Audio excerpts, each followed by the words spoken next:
Sebuah penjara di Amerika menahan tahanan bernama Driver selama 10 tahun penuh.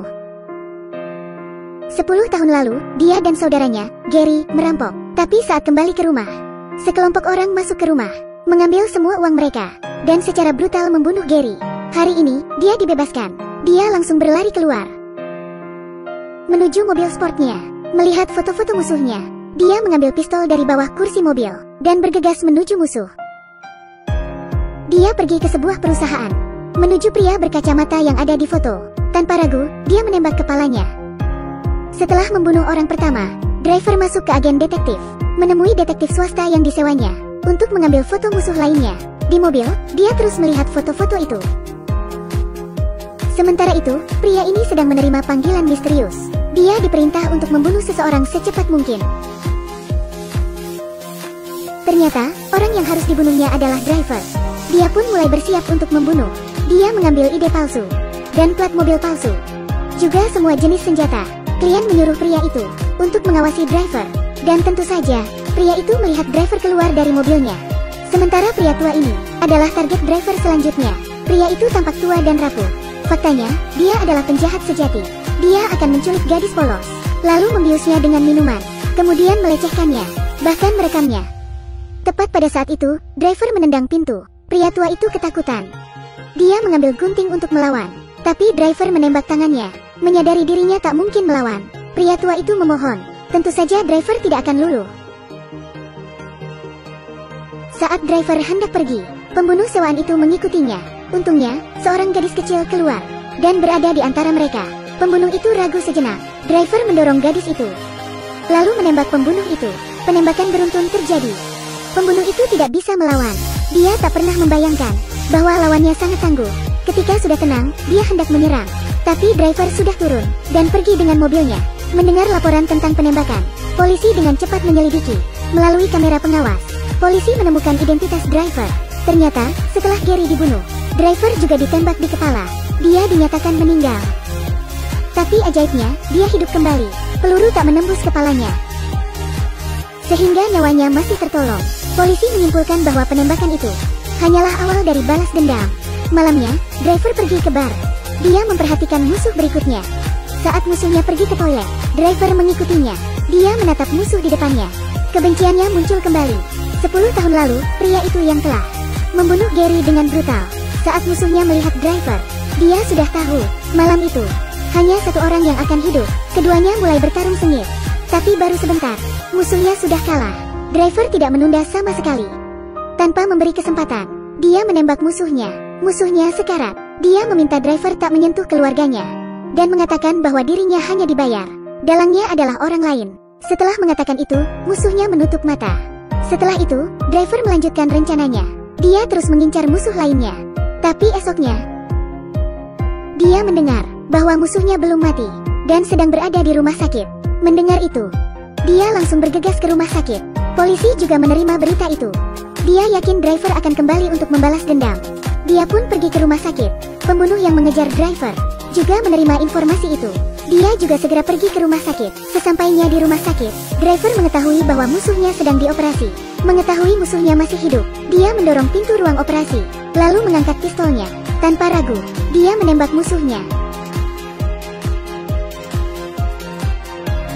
Mendengar suara tembakan, polisi bergegas ke ruang operasi, tapi Driver menghilang tanpa jejak. Dia pun mencari Driver, lalu menemukannya. Di ruang bawah tanah polisi itu menembak. Driver dengan cepat bereaksi.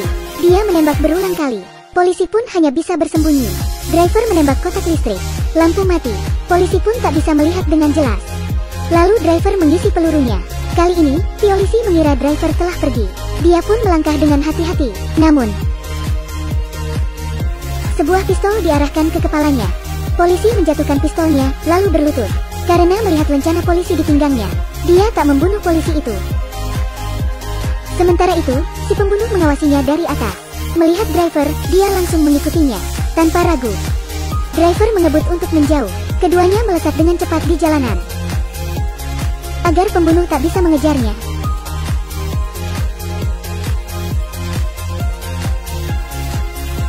Dia memblokir truk yang lewat. Driver membidik pembunuh itu, tapi dia tak ingin membunuh sembarang orang. Dia pun hanya menembak ban mobil pembunuh itu. Pembunuh mengambil kesempatan, menembak leher driver. Karena terluka, driver segera pergi. Dia pulang ke rumah ibunya. Setelah mengobati lukanya, driver menatap Gucci Abu Gary.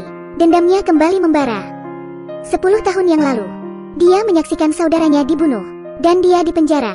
10 tahun kemudian, ketika dia dibebaskan, hanya dalam beberapa hari, dia sudah membunuh 3 musuh. Driver menatap Gucci Abu Gary, lalu bergegas mencari musuh berikutnya. Kali ini, dia pergi ke gereja. Ketika dia masuk, pendeta langsung ketakutan. 10 tahun yang lalu, dia ikut dalam pembunuhan itu. Tapi melihat kematian tragis Gary, dia mulai menderita. Dia pun berhenti dan menjadi pendeta. Dia berharap, melalui cara itu, Tuhan akan mengampuninya. Dia tahu, suatu saat, driver akan membalas dendam. Dia pun siap mati. Dia berdoa untuk driver, agar driver melepaskan kebenciannya. Driver mengarahkan pistol ke kepala pendeta itu. Tapi akhirnya, dia memilih untuk memaafkannya, dan membiarkan pendeta itu kembali ke keluarganya. Lalu pergi dari situ. Pendeta itu berbaring di tanah dengan napas lega. Ternyata hal itu dilihat oleh si pembunuh. Sementara itu, polisi menduga bahwa pendeta itu adalah target terakhir driver. Polisi pun pergi ke gereja. Di gereja, driver melihat fotonya dan Gary. Hatinya berangsur-angsur lega. Kemarahan dan kebenciannya pun menghilang. Tiba-tiba, pembunuh menodong driver. Dia melihat daftar balas dendam driver, lalu memprovokasi driver. Kau masih memiliki musuh terbesar. Dia yang merencanakan semuanya. Dia juga menyuruhku untuk membunuhmu. Balas dendammu belum selesai. Ketika pembunuh itu hendak menembak driver, polisi tiba tepat waktu. Polisi menodong pembunuh itu dan menyuruhnya meletakkan senjatanya. Tapi tiba-tiba, ternyata, polisi itu adalah dalang dari semuanya. 10 tahun lalu, dia yang membunuh Gary dan memenjarakan driver.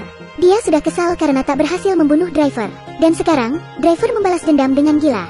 Jadi, dia menyewa seorang pembunuh. Namun, pembunuh itu terus gagal. Untuk menutupi kebenaran, dia harus membunuh driver sendiri. Ketika dia melihat driver tidak bergerak, dia dan pembunuh itu pergi dari situ. Dia merasa masalahnya telah selesai. Dengan santai, dia menelepon seseorang. Tapi tiba-tiba, driver menembaknya. Polisi itu kaget melihat driver.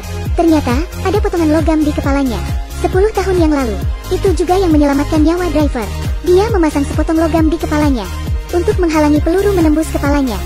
Kali ini, driver menyebarkan Abu Gary ke sungai.